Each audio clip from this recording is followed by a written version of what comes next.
Hello friends, welcome back to home queen lifestyle of 365 days. நான் உங்கள் நதியா. எல்லோரும் எப்படி இருக்கீங்க? எல்லோரும் சந்தோஷமாகவும் உடல் ஆரோக்கியத்துடனாகவும் இருப்பீங்க அப்படின்னு நான் நம்புகிறேன்.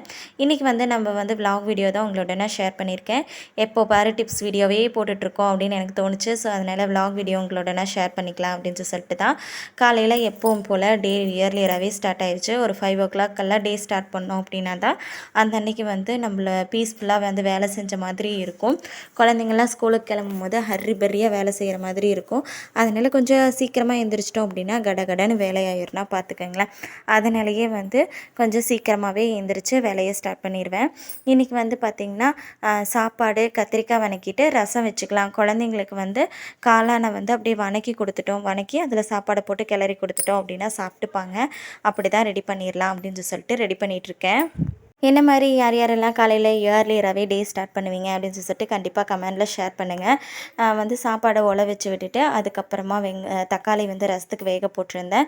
தக்காளியுமே வெந்துருச்சு. அடுத்ததாக நம்ம கத்திரிக்காயை வணக்கி விட்டுடலாம் அப்படின்னு சொல்லிட்டு வெங்காயம் தக்காளி எல்லாம் போட்டு வணக்கி விட்டுட்டு அதை நல்லா வணங்கிட்டு இருந்துச்சு. அதுக்குள்ளே நம்ம தக்காளி வேக போட்டிருந்தோம் பார்த்திங்களா, அதை கொண்டு போய் டைனிங் டேபிளில் வச்சிடலாம் ஆறுறக்குன்னு சொல்லிட்டு ஃபேனை போட்டு ஆறுறக்கு வச்சுட்டேன். கொஞ்சம் ஆறுறக்கு லேட் ஆகும். அதனாலேயே ஒரு சில டைம் குக்கிங் லேட் ஆகிற மாதிரி இருக்கும். அதனால தான் கொண்டு போய் ஃபேன் போட்டு விட்டு ஆறுறக்கு வச்சுட்டு அதுக்கப்புறமா தக்காளி வணங்கிருச்சு. அதில் உப்பு மஞ்சத்தூள் மிளகா பொடி எல்லாமே போட்டுட்டு அப்படியே நம்ம கட் பண்ணி வச்சுருக்கிற கத்திரிக்காயும் உள்ளே போட்டு வணக்கிறதுக்கு ஸ்டார்ட் பண்ணிட்டேன். கத்திரிக்காய் எப்போவுமே கட் பண்ணும்போது அந்த தண்ணியில் உப்பு போட்டு கத்திரிக்காயை போட்டோம் அப்படின்னா அந்த கலர் சேஞ்ச் ஆகாமல் இருக்கும். வேணா ட்ரை பண்ணி பாருங்கள். கத்திரிக்காயை தாளித்து விட்டேன். சைட் பை சைடு அப்படியே சாப்பாடுமே வந்துருச்சு. அதையுமே வடித்து வச்சுட்டு அப்படியே நம்ம காளானை கட் பண்ணிடலாம் அப்படின்னு சொல்லிட்டு காளானை கழுவி வச்சுட்டு அதுக்கப்புறம் இந்த கத்திரிக்காயுமே சீக்கிரமாக வணங்கிரும் இல்லைங்களா.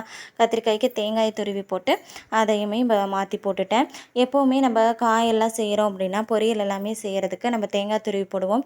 தேங்காய் துருவி போட்டு ஒரு 2 நிமிஷம் வணக்கிட்டு அதுக்கப்புறமா நம்ம மாற்றி போட்டு எடுத்து வச்சிட்டோம் அப்படின்னா மதியத்துக்கு செய்கிறது காலையிலேயே நம்ம ஒரு சில டைம் நேரமாக செஞ்சுருவோம். நைட்டு வரைக்கும் கூட இந்த மாதிரி வணக்கி வச்சுட்டோம்னா கெட்டு போயிடாது. தேங்காயெல்லாம் போடும்போது ஒரு சில டைம் கெட்டு போயிடும். அந்த மாதிரி கெட்டு போகாமல் இருக்கிறதுக்கு இந்த மாதிரி நீங்கள் ட்ரை பண்ணிங்க அப்படின்னா கண்டிப்பாக யூஸ்ஃபுல்லாக இருக்கும். சாப்பாடு வடிஞ்சது போதும் அப்படின்னு சொல்லிட்டு சாப்பாடையுமே எடுத்து வச்சுட்டேன். பாப்பாங்களுக்கு காளான் எப்போவுமே ரொம்ப சிம்பிளாக பச்சை மிளகா போட்டு அதுக்கப்புறம் காளான் உள்ள போட்டு உப்பு மஞ்சத்தூள் மட்டும் போட்டு வேக வச்சு கொடுத்து அதில் சாப்பாடு போட்டு கிளறி கொடுத்தேன் அப்படின்னா பாப்பாங்களுக்கு ரொம்பவே பிடிக்கும்.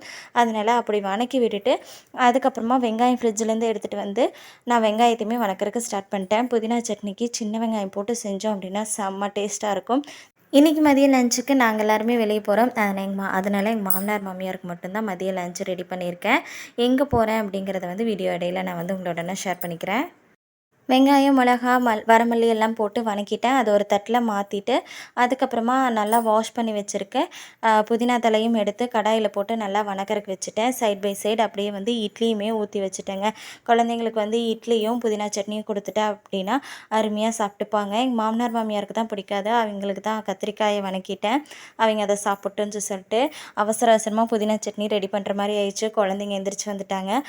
சம்டைம்ஸ் எவ்வளோ தான் சீக்கிரமாக எழுந்திரிச்சு நம்ம ரெடி பண்ணிகிட்டு இருந்தோம் அப்படின்னாலுமே லாஸ்ட் மினிட்ஸில் ஹர்ரி பர்ரியாக செய்கிற மாதிரி ஆயிரும் சம்டைம்ஸு. உங்களுக்கு இந்த மாதிரி நடந்திருக்கா அப்படின்னு சொல்லிட்டு கண்டிப்பாக கமெண்டில் ஷேர் பண்ணுங்கள். சட்னி அரைக்கிறதுக்கு கொஞ்சம் டிலே ஆன மாதிரி ஆயிடுச்சு. குழந்தைய குளிக்க வச்சுட்டு அதுக்கப்புறமா தான் சட்னியை அரைக்கிறக்கே ஆரம்பித்தேன்.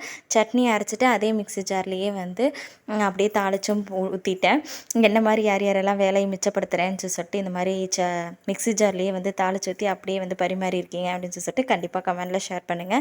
இட்லி ரெடி ஆயிடுச்சு. இட்லியும் சட்னியும் வச்சு பாப்பாவுக்கு கொண்டு போய் கொடுத்துட்டு அதுக்கப்புறமா லஞ்சுக்கு சாப்பாடு போட்டு நல்லா கிளறக்கு ஸ்டார்ட் பண்ணிட்டேன்.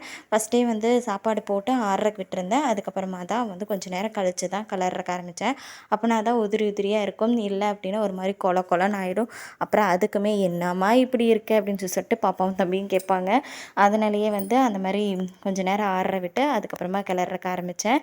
பாப்பாங்களுக்கு இன்றைக்கி ஸ்நாக்ஸுக்கு ஆப்பிள் தான் குட்டி குட்டியாக கட் பண்ணி போட்டு கொடுத்துட்டு கட் பண்ணி எடுத்து பேக் பண்ணியாச்சு.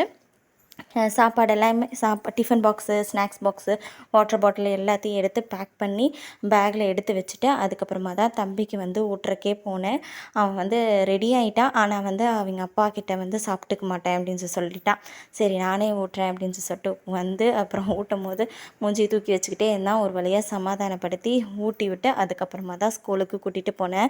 மூஞ்சி தூக்கி வச்சுட்டே வந்தான். கடையில் அது வேணும் இது வேணும்னு சொல்லிட்டு எதுவுமே வாங்கி தர மாட்டேன்னு சொன்னதையும் மூஞ்சியை தூக்கி வச்சுட்டே வந்தான். சரின்னு ஒரு வழியாக அவனை சமாதானப்படுத்தி சிரிக்க வச்சாச்சு. சிரிக்க வச்சு ஸ்கூலில் கொண்டு போய் விட்டதுக்கப்புறம் தான் அப்பாடா அப்படின்னு மூச்சே விட முடிஞ்சது. இன்றைக்கி கொஞ்சம் வெளியுமே கிளம்ப வேண்டியது இருந்துச்சு. அதனால் கொஞ்சம் சீக்கிரமாகவே இன்றைக்கி குழந்தைங்கள ஸ்கூலில் கொண்டு போய் விட்டுட்டு வந்தோம். விட்டுட்டு வர்ற வழியில் ஹஸ்பண்டுக்கு கட்டடத்தில் வேலை இருக்குது, என்சான் வந்திருக்கு, இறக்கிட்டு அதுக்கப்புறமா போகலான்னு சொல்லிட்டு கட்டடத்துக்கு கூட்டிகிட்டு வந்துட்டார். இந்த லாரியிலேருந்து இந்த மண் கொட்டும் போது பார்க்குறக்கு அவ்வளோ சூப்பராக இருந்துச்சு. நான்லாம் சின்ன வயசில் இருக்கும்போது இந்த மாதிரி மணல் பக்கத்தில் ஏதாவது வீடு கட்டுறாங்க, மணல் கொட்டுறாங்க அப்படின்னா உடனே அந்த இடத்துக்கு போயிடுவோம். அங்கே போயிட்டு அங்கே இருக்கிற களிமண் எடுத்து வச்சு அந்த களிமண்ணில் வந்து பொம்மை செய்கிறது, ஆட்டாங்கல் செய்கிறது, அம்மிக்கல் செய்கிறது, இந்த மாதிரியெல்லாம் நாங்கள் செஞ்சு விளையாடுவோம். இந்த மாதிரி நீங்கள் ஏதாவது செஞ்சுருக்கீங்களா அப்படின்னு சொல்லிட்டு கண்டிப்பாக கமெண்டில் ஷேர் பண்ணுதுங்க. இப்போ தான் க்ளே எல்லாம் வந்துருச்சு. அப்போல்லாம் நம்மளுக்கு களிமண் தானே, என்ன நான் சொல்கிறது. எம்சாண்ட் இறக்கி வச்சுட்டு அதுக்கப்புறமா வீட்டுக்கு வந்து பார்க்கும்போது எங்கள் மாமியார் ஆல்மோஸ்ட் வந்து கிச்சன் வந்து ஓரளவுக்கு க்ளீன் பண்ணிவிட்டு அப்படியே ரசத்தையுமே தாளித்து விட்டுட்டாங்க. நான் சிங்கில் இருக்கிற பாத்திரத்தெல்லாம் விலக்கி வச்சுட்டு வந்து கிச்சன் எல்லாம் வந்து ஒன் மோர் நான் க்ளீன் பண்ணிவிட்டு அதுக்கப்புறமா தான் ரெடி ஆகி கிளம்பி அக்கா வீட்டுக்கு போனேன். இன்றைக்கி வந்து அக்கா வீட்டில் வந்து கெடா விருந்து போட்டிருக்காங்க. ஸோ அதனால் வந்து கூப்பிட்ருந்தாங்கன்னு சொல்லிட்டு கிளம்பிட்டேன். அங்கே போயிட்டு கொஞ்சம் நேரம் பேசிகிட்டு இருந்துட்டு அதுக்கப்புறமா தான் விருந்து பரிமாறுறக்கு அக்கா வந்து சாப்பாடு எடுத்துகிட்டு வந்தாங்க. நான் வந்து வீடியோ எடுத்துகிட்டு இருக்கிறத பார்த்துட்டு அப்படியே அக்கா தெரிச்சு ஓடுறக்க ஆரம்பிச்சிட்டாங்க. இல்லை கவலைப்படாதீங்க, உங்கள் ஃபேஸ் எல்லாம் கவர் பண்ணல, நீங்கள் பரிமாறுறதை மட்டும்தான் கவர் பண்ணுறேன் அப்படின்னு சொன்னதுக்கப்புறமா தான் அக்கா வந்து பரிமாறுறக்கே ஸ்டார்ட் பண்ணாங்க. சூப்பராக பிரியாணி, தலைக்கறி கிரேவி, அப்புறம் வந்து தயிர் பச்சடி, அதுக்கப்புறம் மட்டன் குழம்பு, இப்படி நிறைய வெரைட்டி அக்கா செஞ்சுருந்தாங்க. ரொம்பவே சூப்பராக டேஸ்ட்டாக இருந்துச்சு. அக்கா வீட்டில் கோழியெல்லாம் இருந்துச்சு. நான் வந்து அம்மா வீட்டில் இருக்கும்போது முன்ன வந்து கோழிங்க நிறைய வச்சுருந்தோம். ரொம்ப நாள் ஆயிடுச்சு. இந்த கோழி குஞ்சு பார்க்கும்போது அவ்வளோ ஆசையாக இருந்துச்சு.